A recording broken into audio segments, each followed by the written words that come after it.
Eu hoje me considero um porteiro da alegria, sabe? Então eu tenho poucas certezas na vida, mas eu desconfio de muita coisa. Eu estou começando, me parece, que a aceitar mais as pessoas que não eram bem digeridas aqui. E desabafar, o poder do desabafo é muito grande para os humanos, né? O que mais caracteriza a depressão é a apatia. E a apatia é justamente, né, onde você está num cenário do tanto faz. Olá, seja bem-vinda, seja bem-vindo ao Papo Caramelo. Eu sou o Felipe Melo e estou aqui para fazer um cicerone para conversas, para papos, para visitas entre pessoas. Acima de tudo, essa é a nossa vontade, é que a gente faça uma entrevista na acepção pura da palavra, que é o ato de se visitar. Então são pessoas que se entrevisitam e essa é a nossa vontade. Não é à toa que o papo se chama Caramelo. Não é só porque eu sou um cara que chama Melo. E claro que ao fazer essa piada logo no começo, você tem uma grande chance de perder boa parte da audiência. Esse papo traga bastante reflexão, provocação, liberdade, autonomia. E eu convidei um cara que eu tenho um carinho especial, é um cara que eu considero bastante obstinado, muito interessado por aquilo que faz. E ao se tornar interessado pelo que faz, ele se torna interessante. É o Anderson Mendes. Você tá bom, Anderson?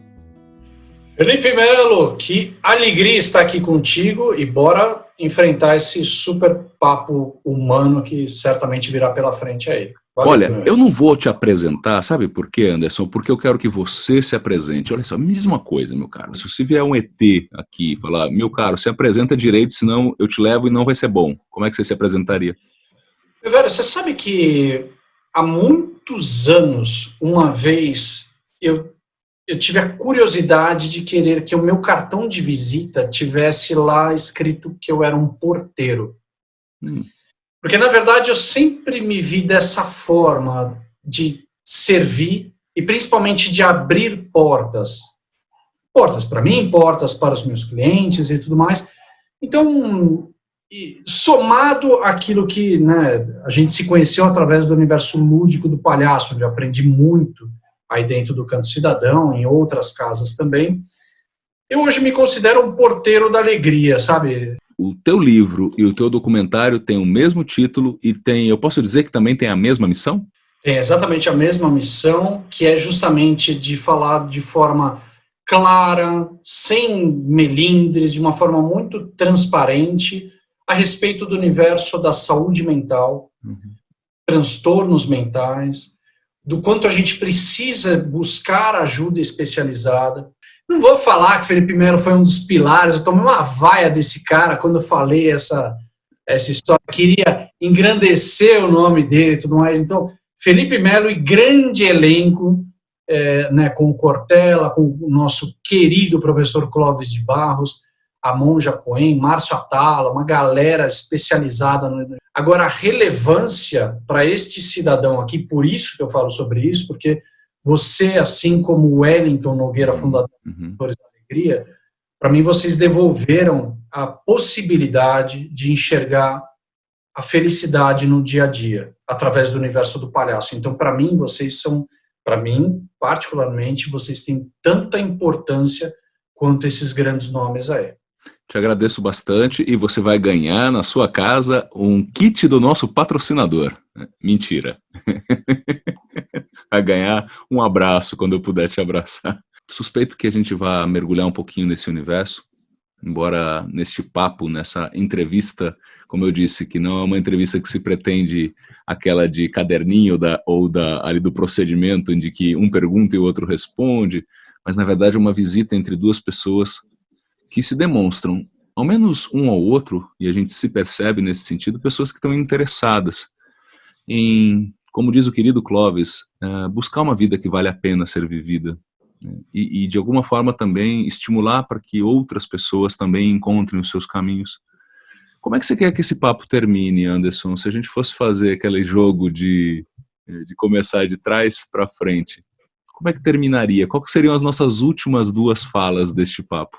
Cara, eu ia falar que eu queria encerrar com a frase do teu querido amigo, professor Clóvis de Barros, falando sobre a potência, que o nosso papo, eu tenho a pretensão e a intenção de entregar junto, né, com o teu conteúdo, com a nossa energia, potência para a nossa audiência. É esse o grande objetivo dessa, pelo menos da minha parte. Uma vez eu ouvi um gigante, o rei dos palcos e das câmeras, das lentes e tudo mais, Paulo Altran, quando perguntaram para ele lá no Roda Viva, né? Cara voando, Fê, voando, né? No auge da competência dele e tudo mais. E perguntaram, e aí, cara, você no auge da tua carreira e tudo mais, qual é a grande dica e tudo mais? Ele falou, cara, eu tenho poucas certezas na vida, mas eu desconfio de muita coisa. E eu acho isso de uma grandeza, né?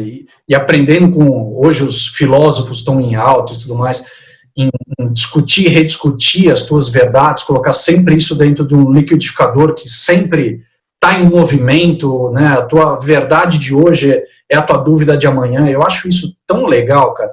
É tão inseguro, tão incerto, né?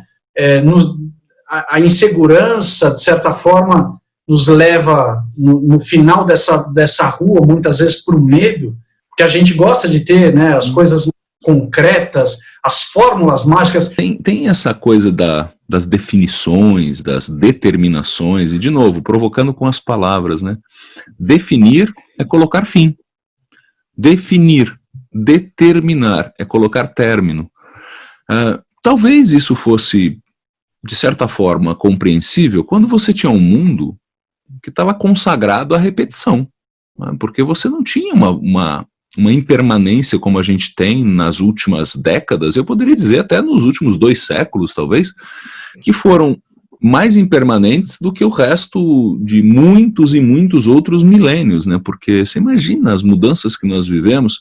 Uma provocação que eu escutei uma vez de um filósofo no final do século XIX, portanto 1800 e tralalá, um filósofo chamado Emerson, e eu escutei isso numa palestra do Pondé, que falava sobre Bauman. Então perceba aí que o Bauman fala do mundo líquido, da impermanência, que as coisas mudam de estado muito rapidamente, não dá para segurar na mão mais conceitos e instituições, organizações antigas antigas não quer dizer que isso seja mal, mas que tenha muito tempo, como igreja, como religião, como casamento, como profissão, carreira. Ele falava, no final do século XIX, Anderson, parece que estamos correndo sobre uma fina camada de gelo, não podendo parar, por razões óbvias, né, senão você afunda, e se perguntando para onde. Então, perceba que ele perguntou isso no final do 19, a gente está aí no começo do 21, 100 e tantos anos depois, e essa pergunta só se aprofundou mais. Eu vou ler um trecho do Rubem Alves, porque o Rubem Alves ele falava muito da cozinha. Ele tinha a metáfora da cozinha como esse lugar dos papos acolhedores. E aqui, como é um papo caramelo, é um papo que tem um aspecto da doçura, mas não se iluda você que está aí, nem o senhor Anderson, que a gente só vai ficar no docinho aqui, tá? Vai ter docinho, vai ter jujuba, vai ter beijinho, mas também pode vir doce encrencado. Agora, eu quero ler esse trechinho aqui do Rubem Alves, porque ele traz um lance do olhar pra gente, do olhar e da fome. Tá? Eu vou ler o texto, então. Um dos meus prazeres é passear pela feira. Eu vou para comprar. Olhos compradores são olhos caçadores. Vão em busca de caça, coisas específicas para o almoço e a janta. Procuram. O que deve ser comprado está na listinha. Olhos caçadores não param sobre o que não está escrito nela. Não vou só para comprar. Alterno o olhar caçador com o olhar vagabundo. O olhar vagabundo não procura nada. Ele vai passeando sobre as coisas. O olhar vagabundo tem prazer nas coisas que não vão ser compradas e não vão ser comidas. O olhar caçador está a serviço da boca. Olham para a boca comer. Mas o olhar vagabundo é ele que come. A gente fala comer com os olhos. É verdade. Os olhos vagabundos são aqueles que comem o que veem e sentem prazer. Rubem Alves. Anderson, você se sente capaz de ter esse olhar vagabundo sobre a vida também ou você sente uma imensa contaminação e até uma pulga enorme atrás da orelha de um certo de andar pela vida com o sentido da utilidade? Uma vez eu vi o nosso querido Domingos Montanher falar sobre isso a respeito da educação do filho dele. Teve um documentário, ele estava falando que o filho dele falou assim: pai, eu já terminei de fazer as tarefas de casa, o que eu faço? Não faz nada, fica deitado aí olhando para o céu. Hã? Deixa fluir, deixa o negócio acontecer. Para te falar bem a real, Fê, eu transito muito entre os dois extremos. Eu sou um cara que me cobro muito para a execução das coisas que eu preciso fazer. Eu já venho tentando fazer a minha transição profissional há 5 anos, você sabe disso muito bem, já naveguei nesses papos contigo. Isso só depende de mim, eu não consegui fazer isso ainda, então gera uma frustração, ou seja, eu preciso dedicar mais tempo para fazer isso acontecer, para isso eu preciso ser caçador, destinado para fazer esse negócio acontecer. Em contrapartida, os meus finais de semana, muitas vezes, a preguiça, que sempre foi um grande inimigo da minha produção e tudo mais, me permite eu fazer patsaroca. Mas é uma coisa, para te falar a verdade, que eu não gosto. Eu já tenho um certo tempo que eu sou muito focado em realizar as coisas, eu estou num lugar, eu fico nessa paranoia de eu preciso ser produtivo e tudo mais. O que faz com que eu não tenha leveza na vida é a contrapartida negativa disso. Então, eu tenho um olhar vagabundo, mas não é um lugar que eu goste, porque tem algum demoninho dentro de mim falando, vai, faz, porra, vamos. Qual é esse conflito aí? Porque eu entendo esse lugar teu, tem dia que eu fiz uma palestra, por exemplo, e a palestra terminou 4 da tarde, eu poderia tranquilamente pôr o pé para cima, respirar e falar que bom dia eu tive. Mas não, às vezes eu ligo o computador e vou caçar serviço.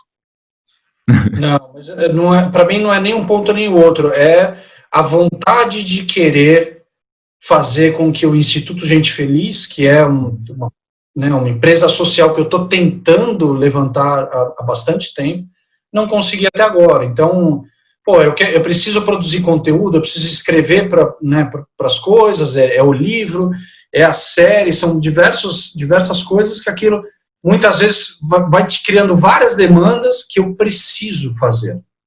Porque não é porque eu quero, não é porque é bonitinho, não é por causa da grana, é porque eu sair do universo corporativo e fazer aquilo que eu acredito, pode ser uma crença, que eu vim aqui fazer. Uma escritora também que tem a mesma pegada da sensibilidade, das imagens. Acho muito legal quando o autor está falando aí de apresentar, de uma comunicação que seja humana, que seja leve, gostosa, mais potente. Eu acho que o Rubem Alves vai por aí, assim como a Adélia Prado. Tem uma frase dela que me causa muito um certo incômodo, ao mesmo tempo uma inspiração, claro, quando ela fala que, eu até separei aqui, e você está na faixa dos 30 e poucos, né, Anderson? Você me perdoa aí. Quarentinha, meu querido. E eu separei esse trecho da Adélia Prado exatamente porque ela escreve esse trecho quando ela entra nos 40, quer ver? Vou ler pra gente. Neste exato momento do dia 20 de julho de 1976, o céu é bruma, está frio, estou feia. Acabo de receber um beijo pelo correio. 40 anos. Não quero faca nem queijo. Quero fome. Adélia Prado. Não quero faca nem queijo. Eu quero fome. Essa fala de Adélia Prado te toca e chega próximo da sua busca, inclusive daquilo que você passou vivendo a depressão, Anderson? Eu acho que sim, porque a fome é uma coisa que a pessoa que tem depressão, eu não estou falando a fome de comida, mas a fome de viver, aquele tesão, aquela coisa que eu preciso acontecer, eu preciso fazer alguma coisa, eu preciso não fazer nada, mas isso de uma forma leve, consciente e tudo mais. Né? O que mais caracteriza a depressão é a apatia, e a apatia é justamente, né, onde você está num cenário do tanto faz. tanto faz é um maior crime que eu acho que a gente pode ter na nossa vida. Eu particularmente detesto tanto faz. Eu preciso de opiniões, é sim ou não, é o calor, é o frio. Não estou falando dos extremismos, mas você pode trocar isso como você quiser. Você pode parar, pensar, sentir e tudo mais, mas principalmente sentir. É a dor, é o impacto da tristeza, é a alegria de ganhar uma criança, um trabalho novo, alguma realização. A gente que trabalha e trabalhou no mercado corporativo há tanto tempo, vê que agora as questões mais humanas estão sido colocado em pauta porque o número, a técnica, beleza, o homem já chegou lá, agora precisa resgatar a humanidade para desenvolver isso. Então, eu acredito muito nessa fome, né, na fome de amar, na fome da entrega daquilo que existe dentro de você como missão, como, sabe, o chamado que fica latente em algum determinado momento. Acho que isso tem a ver, inclusive, com a depressão, não na questão química, que mais para frente a gente pode até falar sobre isso. Viktor Frankl falou a respeito dessa história, eu acho muito importante. E você que vem desbravando tudo isso há muito tempo, com tanta gente, você ainda tem fome de realizar isso para as pessoas? Você sabe que sim, porque eu nunca parei de pensar que não está pronto. Eu acho que esse foi intuitivo, viu, Anderson? Eu não coloco isso no sentido de, nossa, eu sempre soube a importância de não achar que estava pronto e acabado, portanto, sentar em cima da sua obra e só curti-la. Não, talvez até por insegurança, talvez até por realmente achar que poderia ser melhor e tal. Essa noção de que nunca está pronto, não precisa estar pronto, não precisa definir, né? De novo, não precisa pôr fim. A gente precisa mudar as perguntas com frequência, né? Até porque o mundo está em trânsito. Então, nesse sentido, permanece a vontade, permanece a fome, o tesão, né? Eu queria provocar um pouquinho mais esse lance da depressão, Anderson, porque é um tema que me causa muita comoção, no sentido de mover-me junto. E quando eu falo com pessoas que viveram com depressão, eu acho que você ainda vive com depressão, Anderson? Não, agora eu estou bem equilibrado quimicamente, mesmo diante desse momento que a gente está passando. No começo foi bem complicado, mas hoje eu já estou bem mais estável. E agora fica até uma informação, a área da ansiedade está batendo até mais forte do que a depressão nesse momento de Covid. Tá? Você podia explicar para a gente, porque muita gente acha que é um território único, não é? Angústia, ansiedade, depressão, tristeza. E aí eu acrescento uma informação que eu li num livro que se chama O Demônio do Meio-Dia, do Andrew Solomon. Eu não sei se você já teve a oportunidade de ler. Sim. E ele faz uma contraposição que coincidiu com o que você disse aqui sobre a apatia, de que há uma ideia de que depressão é sinônimo de tristeza. O contrário de depressão é vitalidade. Ele usa a palavra vitalidade como vontade de vida, potência de agir mesmo, se a gente olha, é vontade de viver, né? Então, eu te pergunto nesse sentido, quando você fala que depressão não é frescura e você mete um louco desse, né? Tipo, quando você chega com uma expressão dessa, você não tá querendo passar pano, né? Você faz uma afirmação, e ela é contundente, e ela quer provocar, e ela provoca. Né? Você consegue o que você quer, pelo menos em mim. Por que tem que ser tão incisivo assim? Porque as pessoas colocam tudo no mesmo balaio e falam, tá triste, é isso? Quando você fala de tristeza e alegria, a gente está falando de emoções. A depressão, ela está antes disso, né? Ela é um transtorno mental, ela é uma doença. Então, a pessoa que tem uma doença coronária, ela vai no hospital, vai no médico e tudo mais, vai buscar ajuda especializada. O cara que tem, sei lá, diabetes, vai procurar e está super tranquilo. Agora, tranquilo porque você não tem, né? Deve ser por isso, né? Não, o que eu estou falando de socialmente, né? Agora, não conversa para mim não, cara. Quando você vai para o transtorno mental, parece que você vai para um ambiente diferente, né?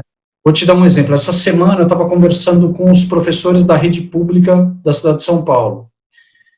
E ali teve uma professora que falou assim, olha, eu há 5 anos não me sinto bem, fui buscar ajuda, tomo medicamento até hoje, não sei o que lá. Ela falou, né, quando ela trouxe isso, uma outra professora falou assim, olha, poxa, obrigado, né, você trazer isso à tona, se expor dessa forma. Eu fico pensando, mas que exposição tão grande é essa? Se ela estivesse falando sobre diabetes, era como se estivesse falando, eu estou tomando um Gatorade aqui.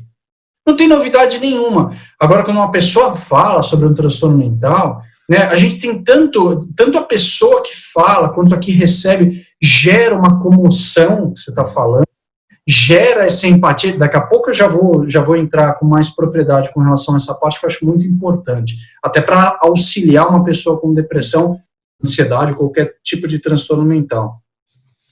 Mas, cara, cria-se todo um invólucro de um ser especial que está se abrindo as suas entranhas para falar.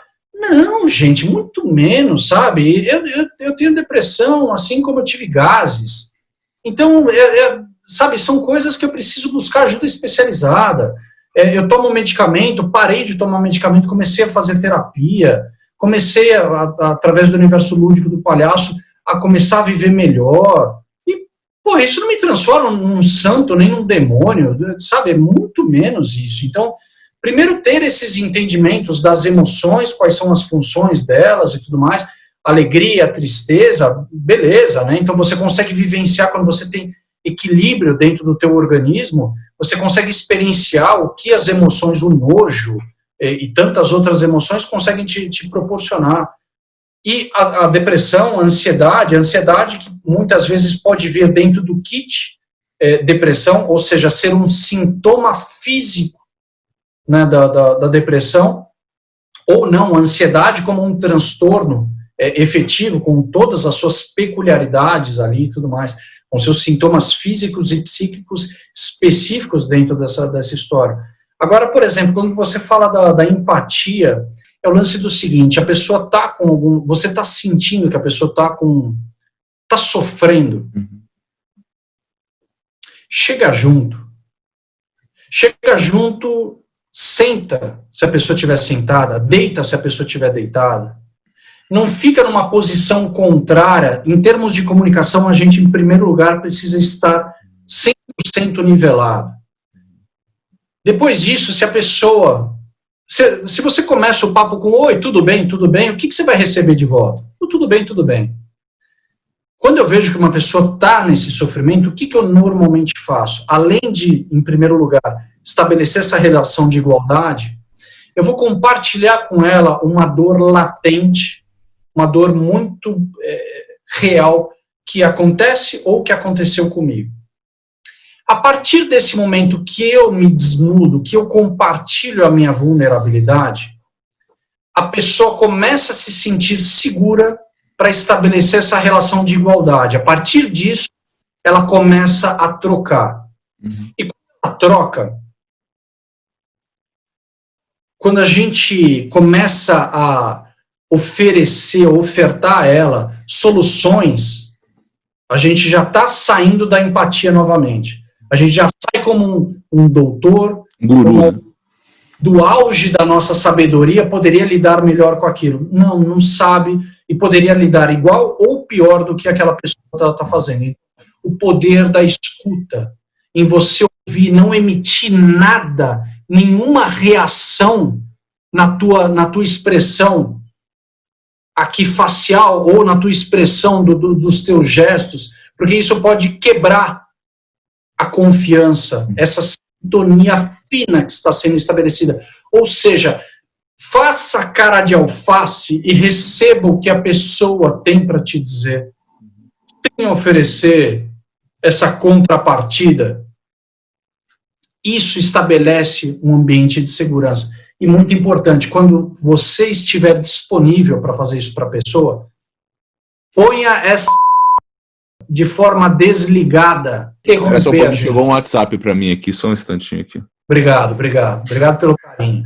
E é exatamente assim, né? A pessoa se sente, pô, eu tô aqui num puta momento de revelar para você, só para você, uma coisa que me dói muito, uma coisa que, né, tá aqui preso, que aos poucos eu estou conseguindo liberar esse refém e desabafar. O poder do desabafo é muito grande para os humanos. E quando você consegue estabelecer essa relação, vem esta desgraça aqui. A gente tem capacidade de se interessar de verdade pelas pessoas de forma autêntica. A gente está treinado para julgar, em primeiro lugar. A gente está treinado para não ouvir. A gente está treinado para oferecer as soluções em 3 passos ou em 7 passos. É isso que a gente está treinado. A coisa objetiva. Você está me falando, filho, eu nem estou aqui. Eu posso estar te ouvindo, mas a escutativa ela é tão complicada, porque enquanto você está falando, passou dos 15 segundos, a minha cabeça pega algum gancho do que você falou, eu já fui para algum outro lado. Sim, sim. Não, você precisa cortar sair desse vagão e voltar para cá, para esse estado de atenção. Eu acho também, Anderson. Tá. Proativo para ouvir. Eu entendo. E eu estou fazendo aqui exatamente o que você falou que ia acontecer. Você estava falando, eu já estava pensando como vou te interferir, né? Agora, tirando esses casos que o seu interlocutor realmente precisa que você esteja aberto para receber algo que nem é tão agradável de se receber, não é? Porque não está falando de festa, não está falando de música, não está falando de potência, está falando de sofrimento. Fico pensando se a gente não pega bode de ouvir, porque as pessoas exageram também, mesmo quando não estão doentes, em levar as conversas para um lugar, muitas vezes, de monólogo, muitas vezes de achar que o ouvido do outro é pinico também, e de não respeitar a construção de uma troca. E aí a gente acaba realmente pegando birra da escuta. E aí a hora que a escuta é fundamental, como nestes casos que você está trazendo, que ela ganha um ar de saúde mesmo, né, de acolhimento, de severo, que aí não é, porque não gosta de me ouvir. Não, a pessoa precisa de uma boa escuta. Você não acha que também a gente deveria melhorar nosso lugar de fala e não somente o nosso lugar de escuta?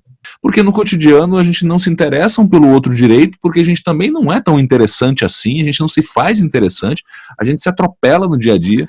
E aí se a gente não consegue dar conta do básico, daí você me traz uma fase do Super Mario que vai vencer o dragão, como é que a gente faz, cara?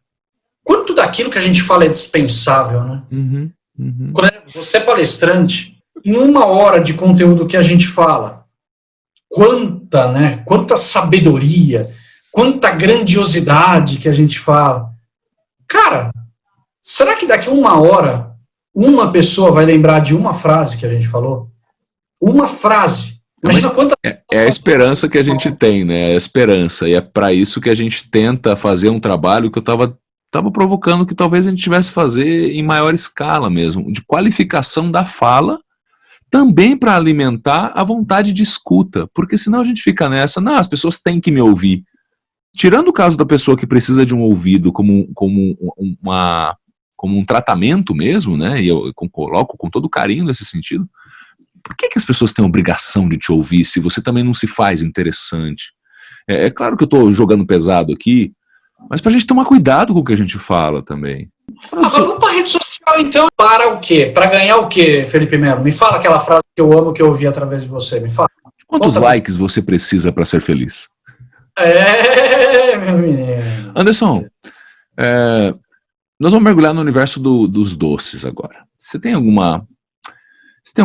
gatilho, ou como a gente fala, uma âncora legal, assim, com doce, com caramelo? Vamos colocar na categoria dos caramelos, mas não só com uma balinha caramelo, mas doce. Te remete a algum lugar gostoso da infância? Algum tipo de doce? Não. Por quê? O que me lembra, o que você falou agora, me lembra uma vez, eu adorava aquelas pipoca doce, que a cada 10 vinha uma premiada que era gostosa, para todo o gosto de carvão. A porcaria, aquela pipoca. Eu lembro que eu fui comprar 2 sacos, mais ou menos desse tamanho, e eu fui subir uma ladeira correndo. Eu sei que eu trupiquei e caí no airbag das pipocas e voou pipoca para tudo quanto era lado. Essa é a imagem mais agradável que eu tenho um doce da minha infância. Tá bom para você? A despeito dessa experiência trágica na sua infância, com aquele doce, e realmente aquelas pipocas eram um saquinho rosa normalmente, né? É. E, tipo, a maioria realmente era, tipo, parecia, eu acho que não era pipoca, cara, era tipo um isopor aquilo, não é possível, cara. Aí tinha Era uma carvão branco. Você tem um doce preferido, cara, hoje? Strudel. Eu gosto Strudel. muito de strudel. Gosto muito. É aquela tortinha alemã. De maçã, com banana. Nós vamos fazer um jogo das categorias dos doces. Eu comprei aqui um baleiro, fiz um investimento, peguei um empréstimo, né, a 700% ao ano, né, que é a taxa de juros média no Brasil. Base.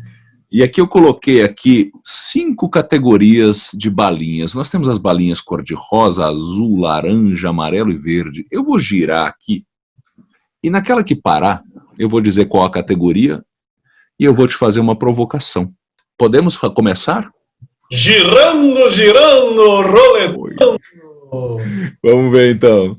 Olha só, caímos na categoria das balinhas azuis, meu caro. É a categoria das marmeladas e dos bolos. O que você esconde, o que você não quer que as pessoas vejam, mas que você sabe que você é uma fraude? Eu desenvolvi uma apresentação agora recente para falar sobre bem-estar emocional. E essa apresentação nasceu fruto de um grande impacto. Em primeiro lugar, quando eu recebi o convite para desenvolver essa apresentação, foi para o pessoal do CVV, do Centro de Valorização à Vida, fazer um merchan rápido, número 188, a gente recebe e presta apoio emocional para todas as pessoas Brasil. E eu recebi esse convite para falar para os voluntários e tudo mais, no momento mais caótico da minha vida. No meio dessa pandemia, num caos, a minha mente e o meu coração estavam um lixo. E aí eu ficava pensando, cara, como é que eu vou falar de bem-estar emocional, sendo que eu estou nessa draga total? Olha só que louco. Sexta-feira à noite, eu estava com o corpo formigando de tanto trabalho, de tanto estresse. Falei, eu vou correr, eu preciso correr para ver se dá alguma mexida. A hora que eu estou descendo aqui, eu moro no Tatuapé, a hora que eu estou descendo o Emílio Marengo, lá, que cliente fez isso, o cliente foi indecente com o negócio que ele fez comigo, daqui a pouco faz assim do meu lado, plau! Cara, a hora que você olha em slow, começam a voar coisas nas tuas laterais, aí eu pego e olho, eu vejo 2 caras voando em slow, 2 motoboys bateram de frente, numa paulada incrível. Cara, deu um choque paralisante. Eu fui para cima de um dos que eu achei que estava pior ali no meio do caos. Aí a hora que eu vi que o cara já estava começando a ficar minimamente amparado, o SAMU chamou a polícia, não sei o quê, eu precisei ver quase 2 pessoas morrendo na minha frente para sair do meu estado de estresse e da sexta-feira de madrugada para o domingo, às 8 horas da manhã, a apresentação estava pronta. Entender que num estalo tudo muda. Do vivo para o morto, do estresse para a tranquilidade.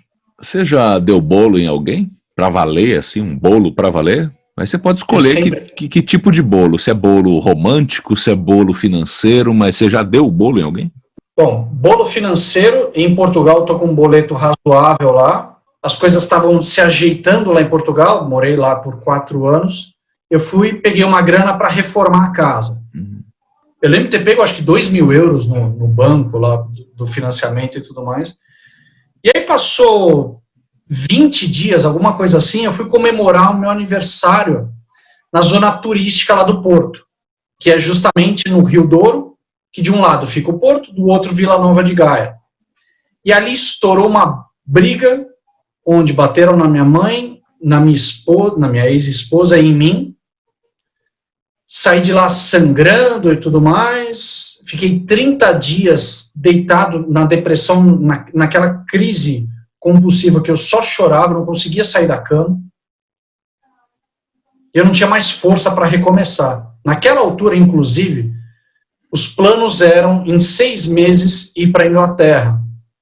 Estava tudo certo, já tinha trabalho, já sabia onde ia ficar, estava tudo super certo.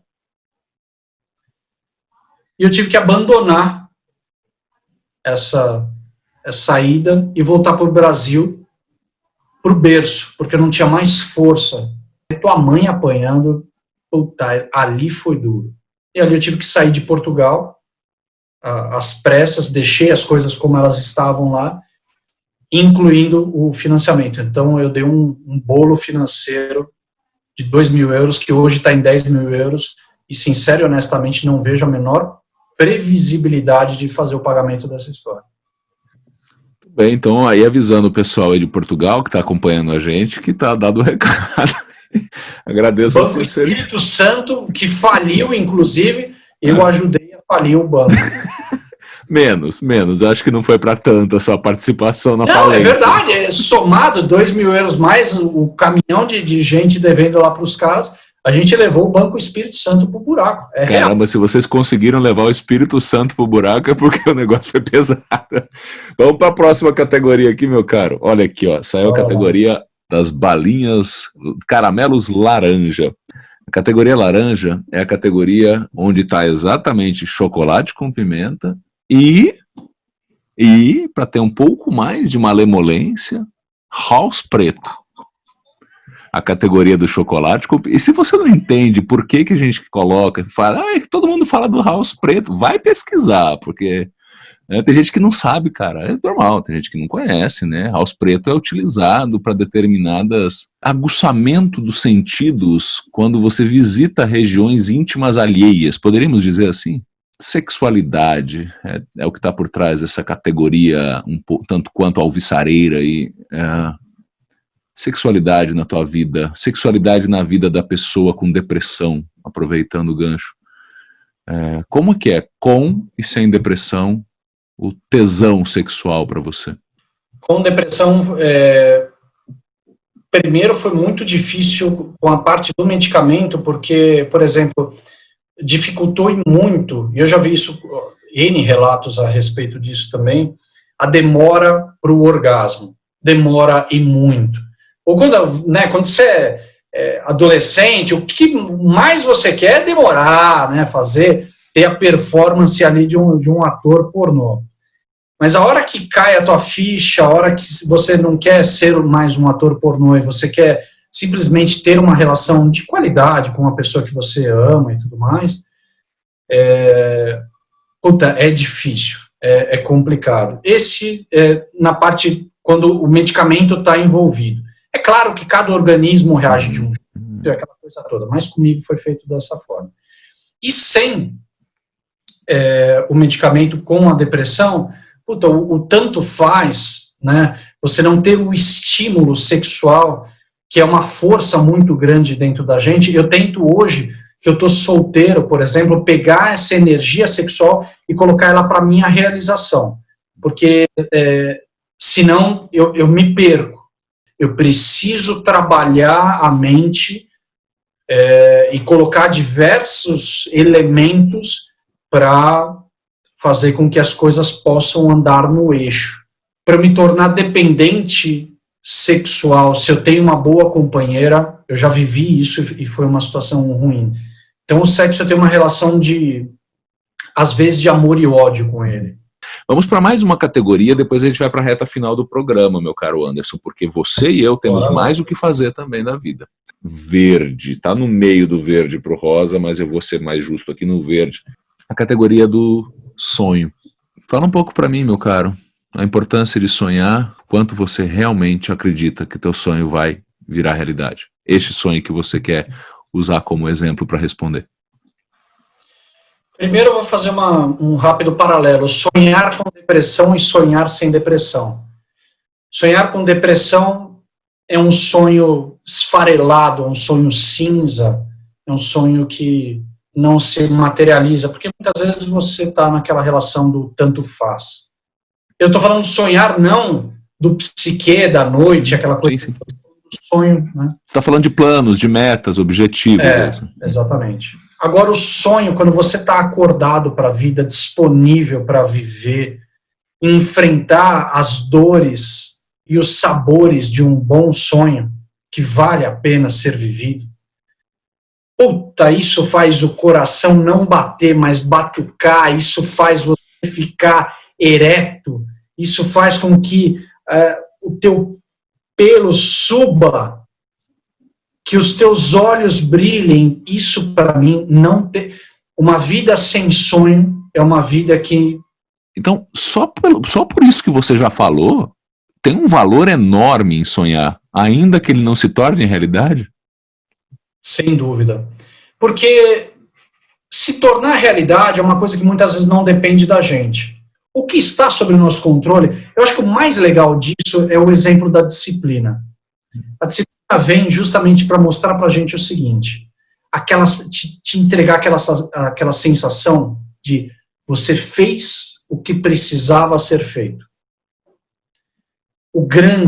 O imenso Chico Xavier, quando perguntavam para ele, né, e aí, Chico, você fez tudo aquilo que você queria e tudo mais? Eu falei, não fiz, mas eu fiz tudo aquilo que eu podia. E eu certamente nunca vou conseguir chegar perto dessa resposta dele.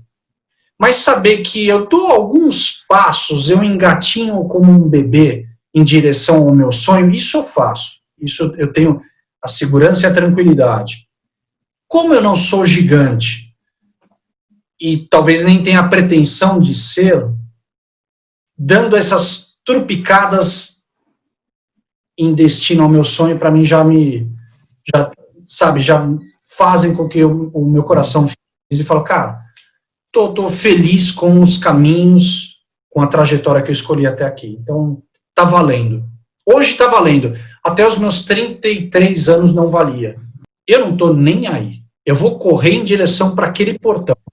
Eu já sei qual é a estrada que eu tenho que percorrer, eu já tô vendo luz nesse caminho, a luz está no fim do túnel, a luz está aqui no começo do túnel, eu vou percorrer ela. Agora, se eu vou chegar lá ou não vou, eu não sei. Mas eu vou fazer o que for possível dentro das minhas condições mundanas que eu tenho hoje para enfrentar. Estou fazendo esses recortes aqui porque eu escuto para todo canto essa ideia da importância da gente acreditar que vamos conseguir realizar o sonho, visualizar o sonho pronto. E eu escuto menos o que você trouxe, a ideia do caminho, né, da jornada, como aquilo que realmente pode dar alguma chance daquilo que é tão desejado acontecer. E é uma frase muito comum para quem faz o caminho de Santiago de Compostela, que é uma frase bem conhecida, que eu não lembro o autor agora, mas claro que eu vou pesquisar e vou colocar o nome do sujeito aqui, porque é alguma coisa assim, caminhante, não existe caminho, o caminho se faz ao caminhar. É tão óbvio quanto isso.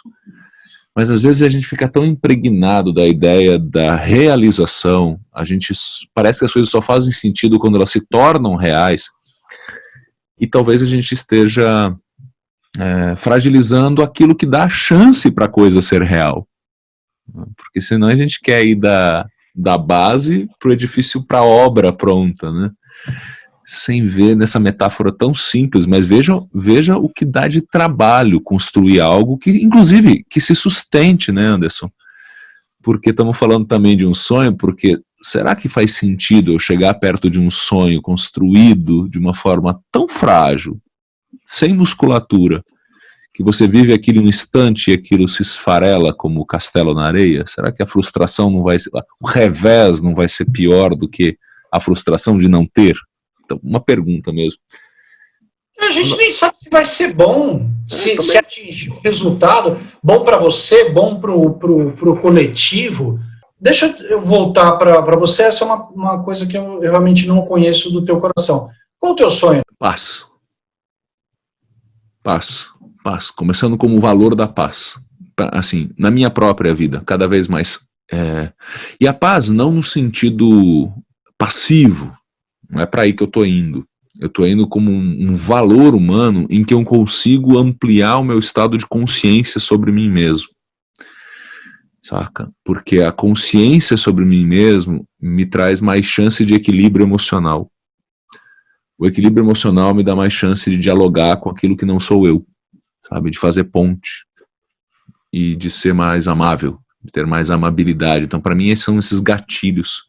porque mora em mim esse desafio da serenidade, que é um dos meus desafios, assim, ficar atento com meus gatilhos, ficar atento com os meus estopins, com as minhas gotas, sabe, as gotas d'água, sabe? Porque a pedra lançada, meu irmão, dá um trabalho depois, né, quando ela saiu. Olha só, para fechar o nosso papo, cara, te agradecendo muito já, eu queria, assim, imaginar que esse papo dos doces, dos caramelos, você fosse fazer uma receita. Claro, os ingredientes são as virtudes, os valores humanos. O que não pode faltar no seu doce? Né? Das virtudes e valores que você não abre mão. Um aprendizado que eu venho tendo recente, que vem de uma frase do Jung. Eu hoje, Felipe, não quero mais ser bonzinho. Eu quero ser inteiro e abraçar as minhas qualidades, que é deliciosas, você gosta de transitar e apresentar o que há de melhor dentro de você. Mas quero apresentar também o lado fedido desse que vos fala. Os meus defeitos, que são muitos, que muitos deles se desenvolveram dentro das suas características. Peguei o defeito A com o defeito B e surgiu um defeito C. Olha que delícia. E quero ser mais inteiro e menos bonzinho. Meu pai me chamava quando criança que eu era uma criança cordata. Cordata. É quase um elogio isso, né? Quase um elogio. Ai, como eu detesto essa palavra. Primeiro porque ela não é verdade. Eu sabia transmitir isso. Mas o demoninho que vivia dentro de mim não...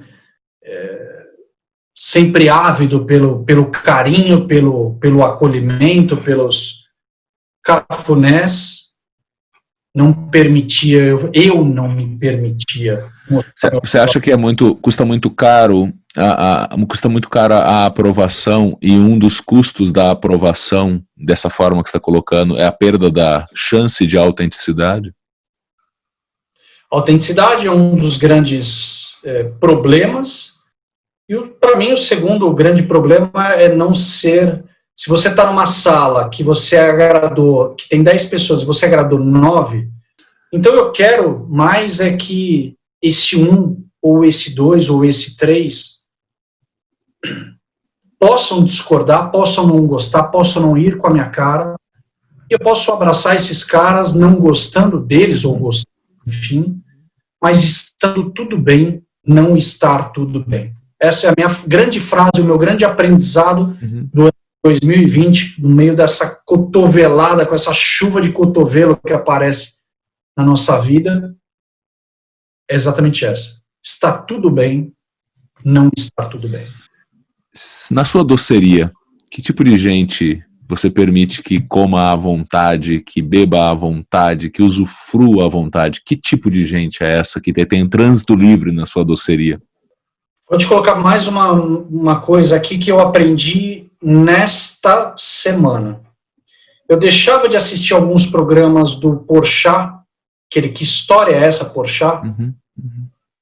Porque eu não gostava da Preta Gil, ou não gostava de um outro cara, ou não gostava de não sei o quê, e por isso eu perdia de assistir um baita de um programa. E agora eu estou me permitindo ouvir as histórias da Preta Gil, as histórias do Vivier, das pessoas que eu não gosto, nunca me fizeram absolutamente nada, mas ou por um posicionamento político, ou por algum tipo de posicionamento, ou alguma frase que não caiu bem aqui. Eu estou começando, me parece, que a aceitar mais as pessoas que não eram bem digeridas aqui. E eu quero mais trânsito dentro da minha doceria dessas pessoas. De verdade. Essa semana, agora, a primeira semana de agosto, eu comecei a desfrutar um pouquinho dessa história.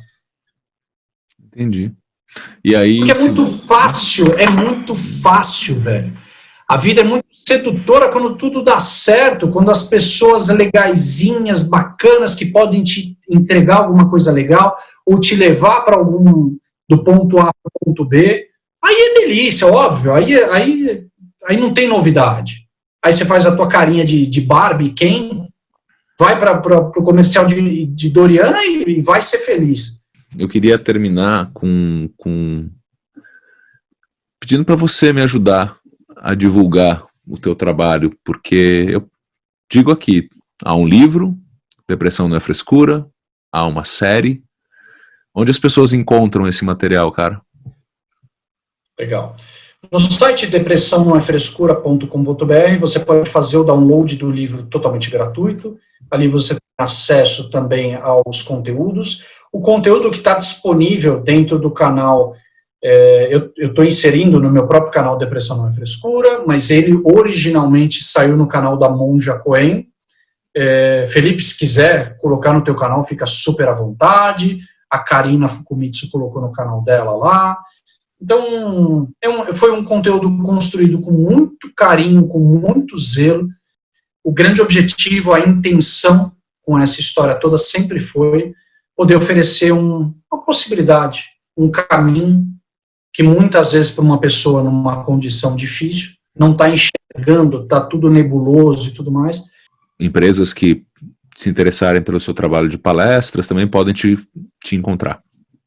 Aí já é no institutogentefeliz.com.br, onde eu divulgo esse trabalho, né, de levar os webinars ou os eventos relacionados ao universo de saúde mental e também de bem-estar emocional, desenvolvendo conteúdos, seja em qualquer mídia, né?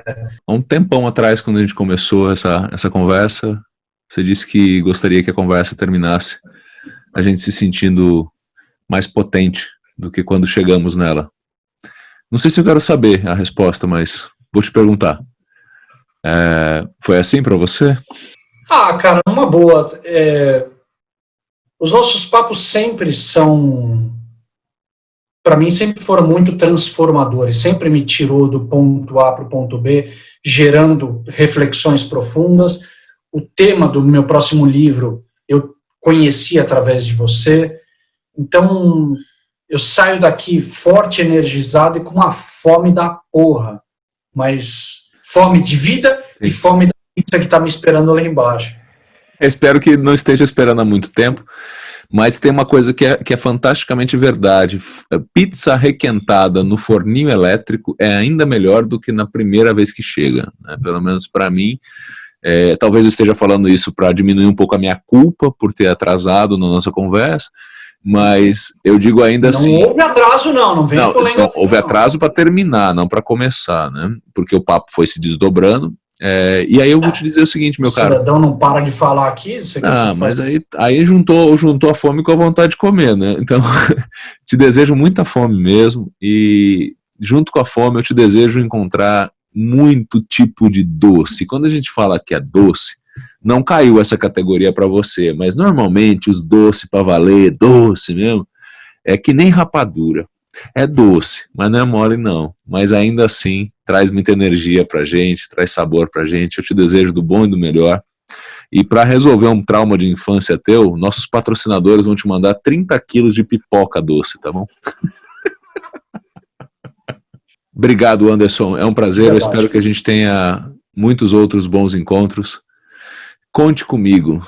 Este foi o Papo Caramelo de hoje com o Anderson Mendes, um sujeito que eu respeito, admiro e torço. Um beijo, cara. Obrigado por você assistir a gente também. Não teve beijinho na categoria, mas beijinho para você a ser entregue presencialmente o mais rápido possível. Show de bola. Tchau, querido. Fica bem. Obrigado. Beijão. Sinta-se à vontade para comentar, para compartilhar. A ideia é que a gente siga fazendo encontros para promover visitas entre pessoas que estão interessadas pela vida. E desejo que você também esteja. Encontre aqui um espaço de busca, de pesquisa, de provocações, de menos respostas prontas e mais perguntas. Obrigado pela sua companhia. Até o próximo programa.